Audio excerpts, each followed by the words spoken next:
หากพูดถึงนาฬิกา Diver Watch หลายคนคงนึกถึงนาฬิกา2แบรนด์นี้อย่างแน่นอน นั่นก็คือ Rolex Submariner กับ Omega Seamaster ที่เป็นคู่แข่งกันตลอดกาล แล้ว2เรือนนี้มีความเหมือนและต่างกันอย่างไร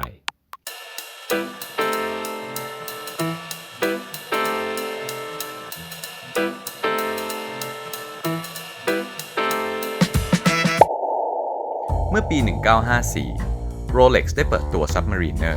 นาฬิกากันน้ำรุ่นแรกที่สามารถดำน้ำได้ลึกถึง 200 เมตร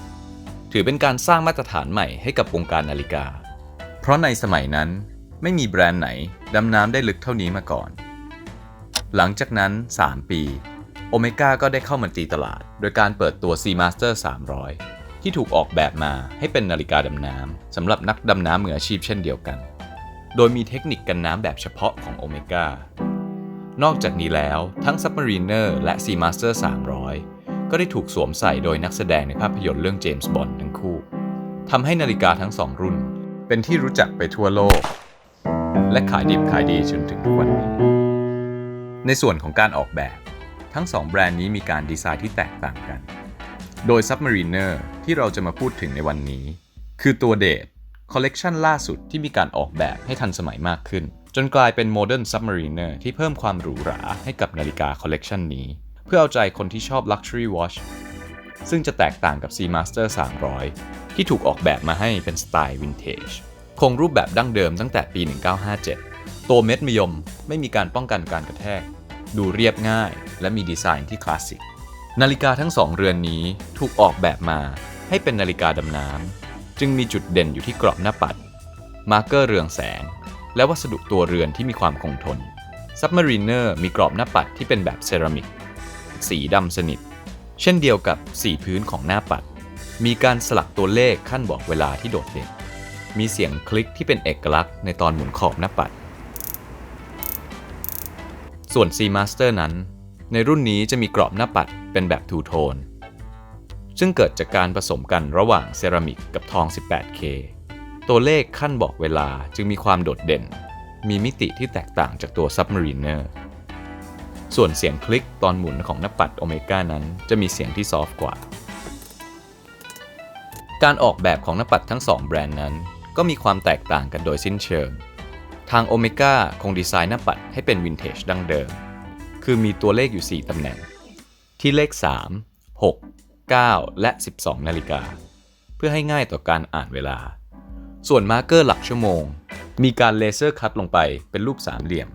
และจบด้วยสีออฟไวท์เพื่อให้มีมิติและคงความวินเทจมากขึ้นส่วนในด้าน Rolex นั้นมองต่างหน้าปัด Submariner ถูกออกแบบให้เรียบง่ายและสบายตามากขึ้นทำให้ไม่มีตัวเลขอีกต่อไปโดยมาร์เกอร์ที่ 12 นาฬิกาจะเปลี่ยนเป็นสามเหลี่ยมและหลักชั่วโมงจะเปลี่ยนเป็นวงกลมส่วนตำแหน่งเลข6และ9นาฬิกาจะใช้สี่เหลี่ยมทำให้หน้าปัดของ Submariner มีความโมเดิร์นและมีเอกลักษณ์เฉพาะตัวมากขึ้นส่วนเข็มนาฬิกาก็เป็นอีกจุดที่สำคัญโดย Rolex จะเป็นแบบ Mercedes Watch Hand มีจุดเด่นอยู่ที่ส่วนปลายเข็มของชั่วโมงจะมีลักษณะคล้ายหยดน้ำพร้อมกับโลโก้ของ Mercedes-Benz ส่วน Omega นั้นยังคงความเป็นวินเทจโดยยังคงการดีไซน์เข็ม Broad Arrow Hand ที่เป็นดั้งเดิมไว้เข็มชั่วโมงเป็นหัวลูกศรส่วนเข็มนาทีจะเป็นสามเหลี่ยมในเรื่องของกลไกทั้ง2แบรนด์ก็ไม่ได้ยอมแพ้กันเลยเพราะทั้งคู่เป็น in-house movement โดย Submariner จะใช้กลไก Caliber 3135 ที่มีพลังงานสำรองที่ 48 ชั่วโมงเป็น self-winding และมีฟังก์ชันวันที่ส่วน Seamaster ที่มีดีไซน์เป็นวินเทจนั้นหากพลิกกลับมาดูที่ movement แล้วจะพบกับความสวยงามและความทันสมัยของตัวเครื่องที่โชว์ผ่านกระจกแซฟไฟร์และมี finishing ที่สวยงามอย่าง Geneva Striping ส่วนเครื่อง Master Coaxial 8004 เป็นเครื่องรุ่นใหม่ที่ดีที่สุดที่ Omega ผลิตขึ้นมีพลังงานสำรองที่ 60 ชั่วโมงเป็น self-winding และยังมาพร้อมกับ anti-magnetic ที่สามารถป้องกันสนามแม่เหล็กได้ในระดับที่สูงถึง 15,000 เกาลอีกฟังก์ชันที่มีประโยชน์มากคือการตั้งเวลาโดยไม่ต้องหมุนเข็มนาทีแต่สามารถหมุนเข็มชั่วโมง ได้โดยตรง ซึ่ง movement ของทั้ง2แบรนด์นั้นมีความคงทนแม่นยำและได้มาตรฐาน COSC ทั้งคู่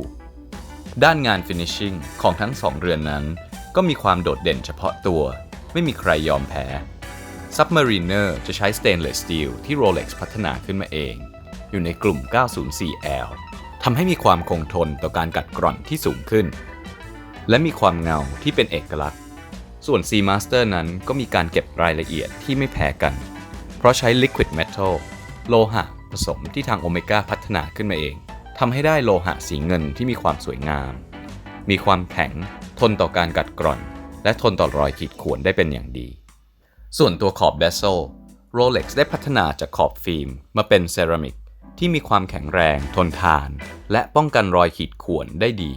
ไม่เปลี่ยนสภาพแม้อยู่ในน้ำทะเลส่วน Omega ก็ได้พัฒนาจากอะคริลิกเป็นเซราโกลด์ที่เกิดขึ้นจากการผสมเซรามิกกับทอง 18K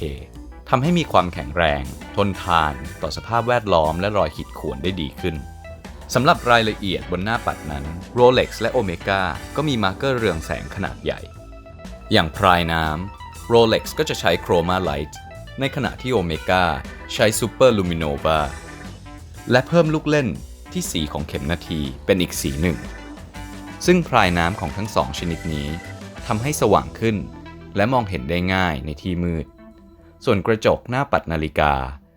ทั้ง Rolex และ Omega ก็ใช้กระจกแซฟไฟร์ที่ทนต่อการขีดข่วนแต่ที่เพิ่มมานั้นคือ Omega มีตัวป้องกันแสงสะท้อนภายในด้วยผ่านมากว่า60ปีทั้ง2แบรนด์นี้ยังคงแย่งส่วนแบ่งในตลาดนาฬิกา Diver Watch มาตลอดซึ่งทั้ง2แบรนด์ก็ยังคงสไตล์ความเป็นตัวเองได้เป็นอย่างดีทั้ง Submariner ที่เหมาะกับคนที่มองหาความโมเดิร์นและทันสมัยส่วน Seamaster 300ที่เหมาะกับคนที่ชอบความวินเทจแล้วคุณล่ะเลือกอะไรคอมเมนต์ไว้ใต้คลิปได้เลยตามหานาฬิกาที่คุณสนใจได้ที่ Auction House